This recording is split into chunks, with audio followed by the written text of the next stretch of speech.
In 2007, Subway launched the $5 footlong, but after nearly a decade of dominance, Subway sent a bizarre and sad tweet in February 2016, indicating that, just like that, the $5 footlong was history. Here's why.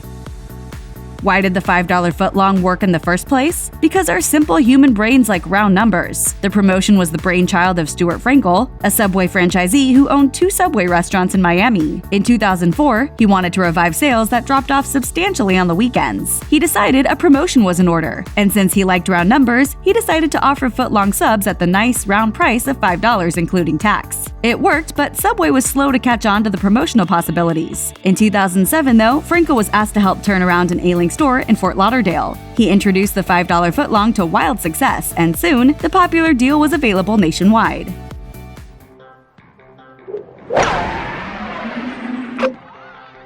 Talk about a hole-in-one. There was something awesome about the $5 footlong, and it wasn't the jingle. That bears repeating. It definitely wasn't the jingle. No, it's $5. $5. Right, no, and it's $5 footlong. It's 3. It's a 30-second commercial. No, it was the simplicity of the promotion that really made it stick. A footlong sandwich for $5. Pretty simple and easy to remember. They make them, I eat them. I understand now. I understand sandwiches. So it's no wonder people were angry when it disappeared. According to Subway's official announcement, the price of its classic subs was going up to $6 to combat rising costs. And it makes sense. Between 2007 and 2015, cumulative inflation was about 14.3%, which means that what you could buy for $5 in 2007 would have cost you $5.72 in 2015. Consider that, and the jump from $5 footlong to $6 footlong is legitimate, if not as catchy.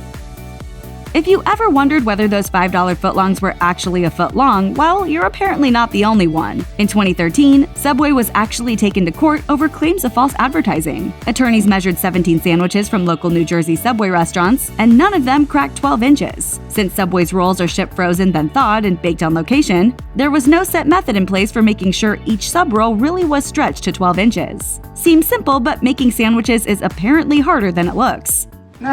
No, meat on the inside, bread on the outside. Okay, take it away. Take it away. Take it away. Take it away!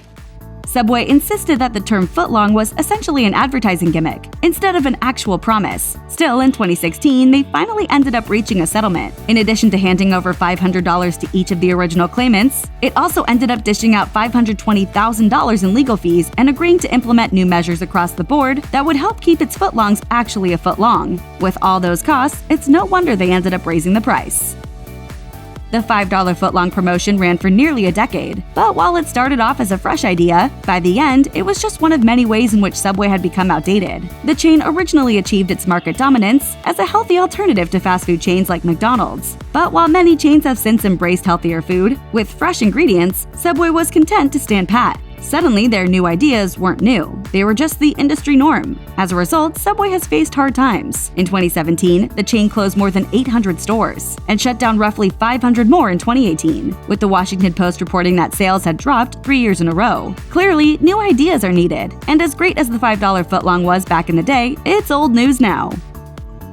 It's a sad end for a promotion that's become so iconic, and there's a good reason it's so well associated with the brand. It catapulted Subway to the top tier of the fast food ranks for a while. The $5 footlong brought in a whopping $3.8 billion in sales in 2009 and put Subway among the top 10 fast food chains for that year, allowing the smaller company to shoulder past giants like Burger King and Wendy's and seize a huge portion of the market share. But what goes up must come down. Chances are Subway isn't even in your top 5 when it comes to deciding where to go for lunch. Thanks to a combination of contentment with the status quo, scandals, lawsuits, and overexpansion, Subway's falling profits, coupled with their rising costs, ultimately spelled the end of everyone's favorite sandwich meal deal, the $5 footlong. Oh, and just in case it's not in your head yet,